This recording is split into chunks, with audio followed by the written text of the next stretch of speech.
Nigel Farage. Nigel Farage. Nigel Farage. Nigel Farage. He mentioned me 16 times today in a speech. I'm living rent-free in... What kind of prime minister walks in and starts name-dropping his opponent 16 times in under a minute? That wasn't a policy speech. It was a breakdown. While the public is struggling to pay bills and public services are falling apart, Keir Starmer stood in front of British workers and delivered what can only be described as a verbal meltdown, fixated on Farage. This wasn't political strategy. It was a man coming undone. Farage isn't just in the opposition anymore.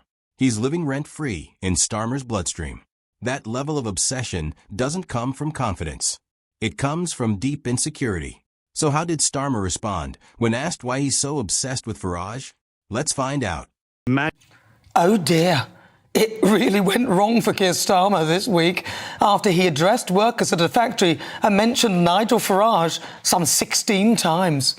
And I'm speaking out today in relation to Nigel Farage. Nigel Farage. Nigel Farage. Nigel Farage. Farage. Nigel Farage. Nigel Farage. Nigel Farage. Nigel Farage. Nigel Farage. Nigel Farage. Nigel Farage. Nigel Farage. Nigel Farage. Nigel Farage. Nigel Farage. GB News. Prime Minister Farage, Nigel Farage has 5 MPs. You've got 403.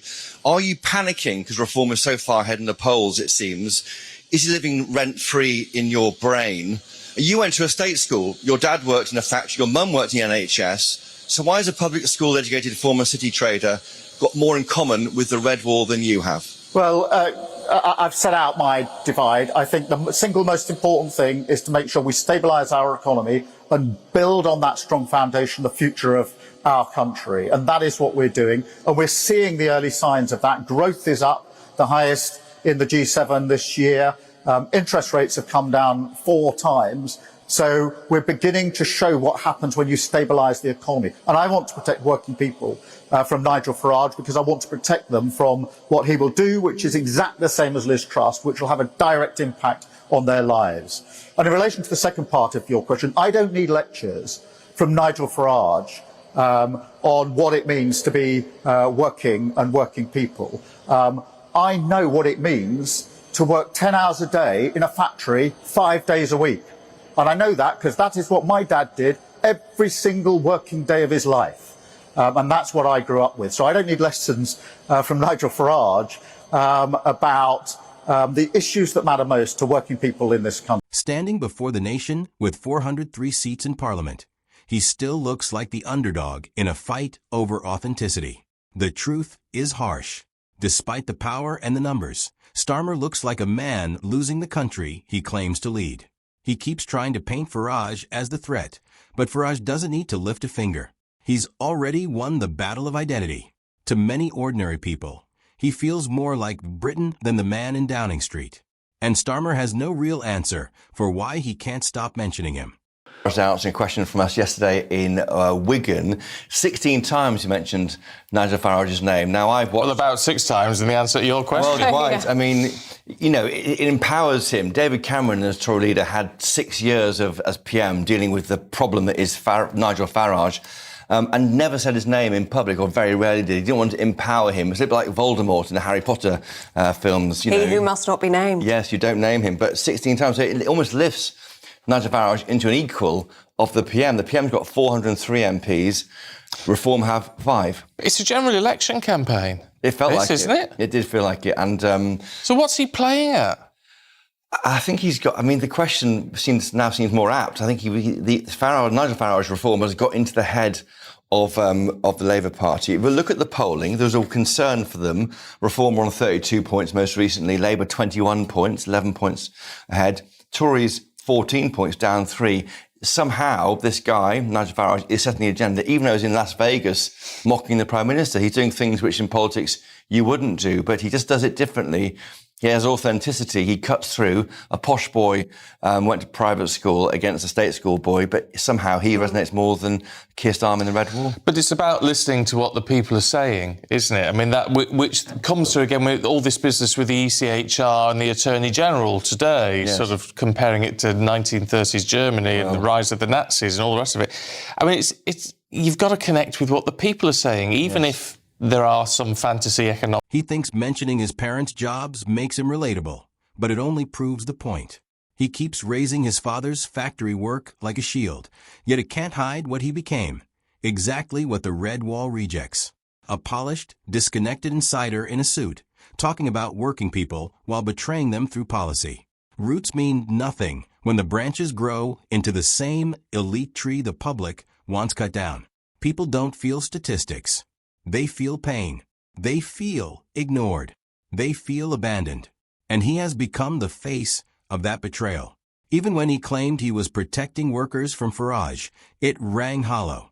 The only thing he's protecting is his fragile image. What working-class voter finds hope in higher taxes, immigration chaos, and consultant-written speeches? Farage may be flawed, but he speaks without a script.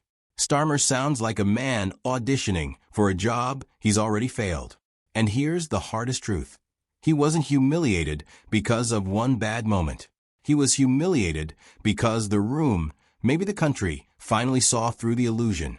He wants credit for his past while governing like a distant technocrat, asking sympathy while delivering policies that betray those he claims to represent. Before we continue, are you enjoying the video? If yes, please like, share, and subscribe for more exclusive content on the changes shaping OFF script. Let's continue now. Is the government panicking?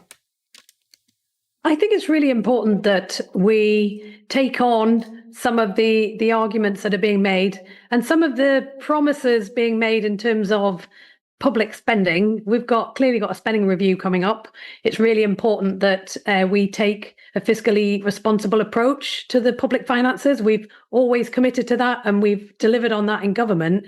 And I think it's really important to point out where there are fantasy economics going on and promises being made that just do not add up, do not stack up, and actually would be very dangerous for the country. We've already had the experience of higher mortgages and the disastrous impact of the Liz Truss budget that we're all still paying the price for. And I think it's really important to call it out where we see it. Say you need to argue against promises being made. If you were 6 months out from a general election, if you were even perhaps 12 months out from a general election, that's understandable. We're 4 years away, most likely, from a general election. You can afford to simply ignore what Nigel Farage is saying and just get on with the job of governing. You don't need to respond. You could see the internal panic instantly. That question cut straight through the performance and exposed the truth. They aren't governing. They're reacting. Reacting to polls, reacting to Farage, reacting to the fear that the ground is shifting beneath them. Leadership has been replaced by damage control. They've stopped setting direction and turned into overpaid crisis managers for a system they no longer understand. Labour insists they don't need to engage with Farage, yet they can't stop talking about him. Every speech, every answer, every press conference, his name appears. Not because he's shaping their agenda, but because he's exposing their weakness. They claim fiscal responsibility, but voters feel rising taxes and disorder. They say they're focused on real issues, yet their eyes are fixed on Reform UK's next move. This wasn't just a bad answer. It was an accidental confession. Labour is scared, and this moment proved it. Embarrassing! Things went from bad to worse.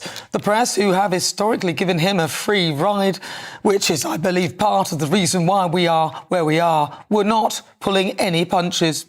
The speed of the decline in your popularity is historically unprecedented. Isn't this speech today an admission that you have failed and Nigel Farage understands voters better than you? Reform UK say you're running scared of them, that you're sounding increasingly like them with some of the policies and announcements you've made recently. This is a speech that was very defensive, wasn't it? The wider issue of the opposition you're now facing, do you think one of the problems is that Nigel Farage can approximate talking like a human being, where you just resort to talking points and dodging questions? Also, if I may, are you not worried people will ask why you're holding a press conference about Nigel Farage 4 years out from a general election instead of focusing on your plans for the country? Chris Hope, GB News. Prime Minister Nigel Farage has 5 MPs. You've got 403. Are you panicking because Reform is so far ahead in the polls, it seems? Is he living rent-free in your brain? Those are questions from The Guardian, the BBC, Sky, ITV, and of course... The man was visibly uneasy, struggling to hold himself together while clutching prepackaged phrases like a drowning man grabbing driftwood. His usual smug cadence collapsed into frantic pacing through economic talking points and shallow personal anecdotes, hoping something would stick, anything. But nothing did. This wasn't a room full of cheerleaders. It was a room of people who had finally stopped pretending. What made it worse was the sheer emptiness of it all. There was no fire, no conviction, just a man under harsh lights trying to keep his narrative straight. The press didn't just rattle him. They revealed there was nothing underneath. No clarity, no spine, only layers of political varnish peeling away under pressure. This wasn't a leader standing firm. It was a man shrinking before a nation that finally sees him for what he is. A nervous, overcoached functionary utterly unprepared for the storm he helped create. Farage isn't his real problem.